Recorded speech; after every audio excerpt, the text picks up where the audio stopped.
2023년 미국 임상 내분비학의 지침에서 혈당 조절에서 중요하게 볼 점은 다음과 같습니다. 우선 혈당 조절의 목표인 컴플리케이션 예방에 대해서는 컴플리케이션 센트릭 알고리즘을 우선적으로 제시하였고, 여기에서 사용하는 1차 약은 더 이상 메포민이 아닙니다.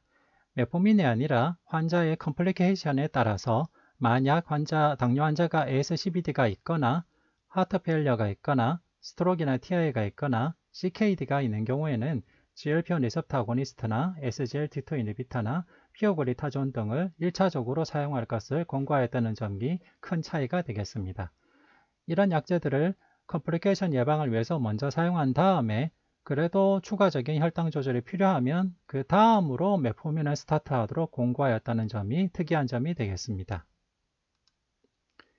혈당 조절을 할 때 컴플리케이션이 특별히 없는 환자의 경우에는 글루코스 센트릭 알고리즘을 따라갈 수도 있겠는데요.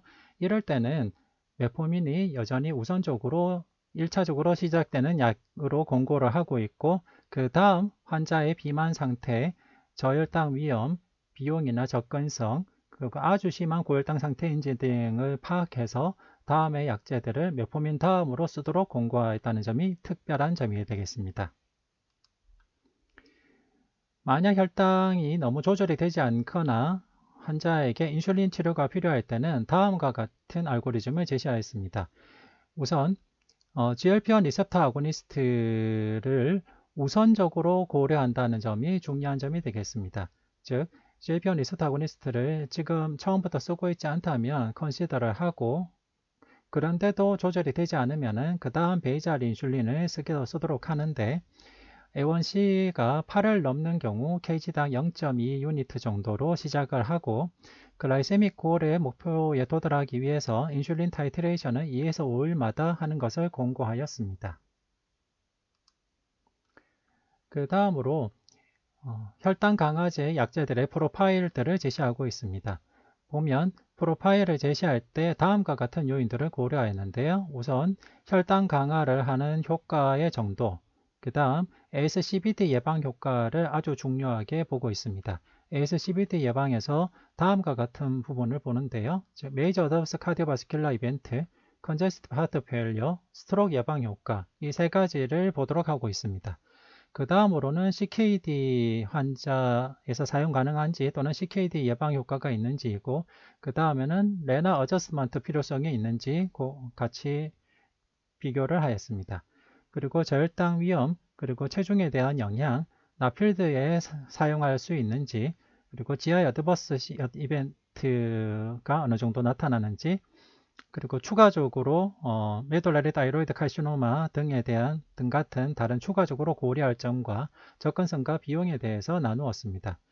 예를 들어 보면 메포민의 경우 혈당 강화 효과는 중간 정도 되고 ASCVD 예방 효과는 뉴트럴하면서 CKD에서는 CKD3 정도까지는 쓸 수 있고, 레날 도즈 어저스먼트가 CKD4 단계 밑에서는 사용을 못한다. 즉 에스티메이티드 GFR 30 미만의 센 사용을 못한다는 점이 명시가 되어 있고, 저혈당 위험은 뉴트럴하면서 웨이트는 약간 감소하고 나필드에서도 뉴트럴하고 GI 어드버스 이펙트는 마일드 모더레이트이다. 그리고 접근성이 좋다라고 명시를 하고 있습니다.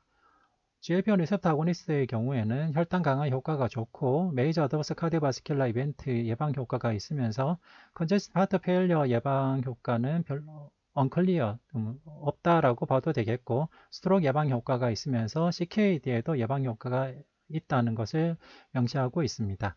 하이포글라이세미아 리스크는 뉴트럴하면서 웨이트 로스가 되고 나필드에서도 도움이 될 수 있고, GI 어드버스 심토음은 모더레이트하다라는 것을 명시하였고, 메돌라리 다이로이드 칼시노마가 있을 때는 사용할 수 없다라는 점, 다만 비용이 비싸다는 점이 명시가 되어 있습니다. SGLT2 이니비터는 혈당 강화 효과는 중간 정도이고, 메이저 어드버스 카디오바스큘러 이벤트 예방 효과가 있고, 하트 페일리어 예방 효과가 아주 좋습니다. 그 다음 스트로크 예방 효과는 없다는 약도 있습니다. 그리고 여기서는 파서볼이라고 되어 있는데, 엠파글리폴로진 같은 경우에는 스트로크 예방 효과는 보여주지 못하였다는 점이 특징입니다. CKD 예방 효과가 있고 레날 도즈 어저스먼트가 꼭 필요하진 않지만은 다만 Estimated GFR 20 미만 또는 25 미만인 경우에는 사용하지 못한다는 점을 고려해야 되겠습니다. 절단 위험은 뉴트럴하고 웨이트 로스가 되면서 나필드에는 포텐셜하게 도움이 될 수 있고 지하 에드버스 심터럼은 뉴트럴하고 제니트 유니타리 인펙션 즉 칸디다 바자이니티스나 제니트 유니타리 인펙션의 증가 또는 DK의 증가 또는 프랙처 리스크의 증가 등을 고려해야 되겠고 가격이 좀 비쌀 수 있다는 것이 미국에서는 문제가 되겠지만 우리나라에서는 가격이 비싸지 않습니다. TZD의 경우에는 혈당 강화 효과는 중간, 그리고 메이저 어더스 카디오바스큘라 이벤트는 뉴트럴 하면서도 하트 페일리어는 입원을 증가시키는 해로움이 있었지만 다만 스트로크 예방 효과가 있었다라는 점이 명시가 되어 있고 CKD에서도 뉴트럴 하지만은 도즈 어서스먼트는 필요 없이 사용할 수 있다라는 점이 중요한 점이 되겠습니다.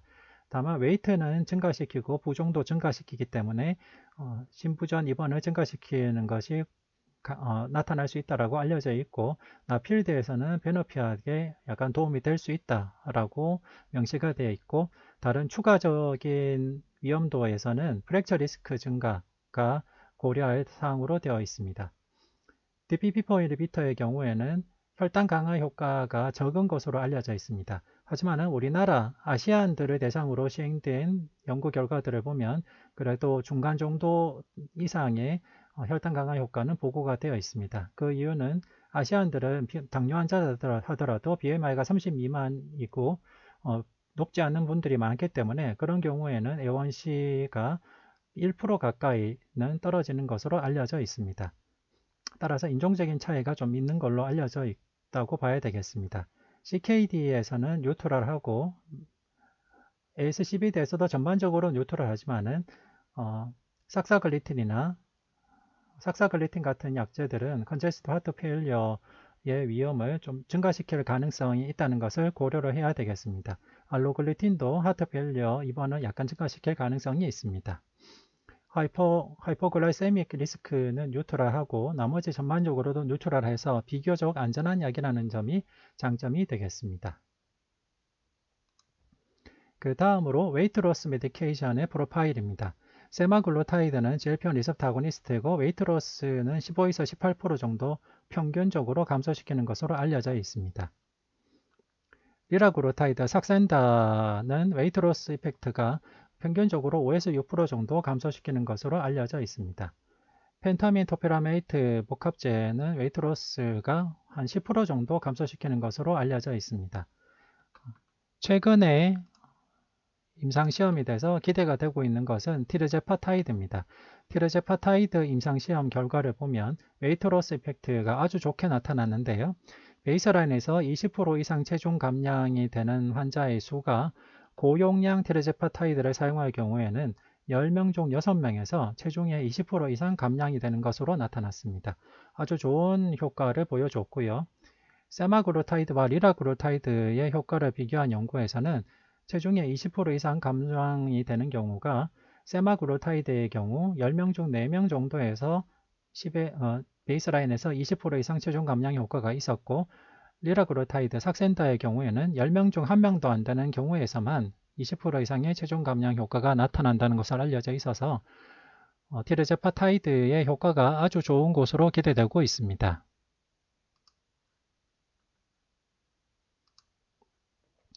마지막으로 당뇨 환자에서 컴프레hen시브 매니지먼트의 중요한 점 중 하나인 백시네이션에 대해서 말씀드리겠습니다.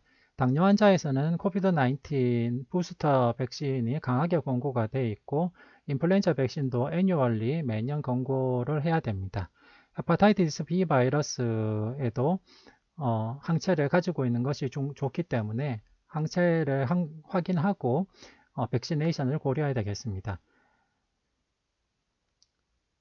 뉴모코쿠스에 대한 백신도 중요합니다. 일반적으로는 뉴모코쿠스 백신 중에 23가 백신을 우선적으로 사용한 다음에 그 이후 단백결합 백신을 약 1년 뒤에 사용하는 것이 좋은 것으로 알려져 있습니다. 대상포진 백신 같은 경우에는 기존에 사용되던 조스타박스보다 리컴비넌트 조스타 백신이 효과가 더 좋은 것으로 알려져 있습니다. 즉 싱글릭스가 더 효과가 좋은 것으로 알려져 있고 미국에서는 싱글릭스를 우선 사용하는 것을 권고하고 있고 당뇨 환자의 경우에는 50세 이상부터 싱글릭스 사용을 권고하고 있습니다. 그리고 Tdep, 100일의 백신이 같이 포함이 되어 있는 Tdep도 10년에 한 번 정도 백시네이션을 하도록 권고하고 있습니다. 네, 이상 경청해 주셔서 감사합니다.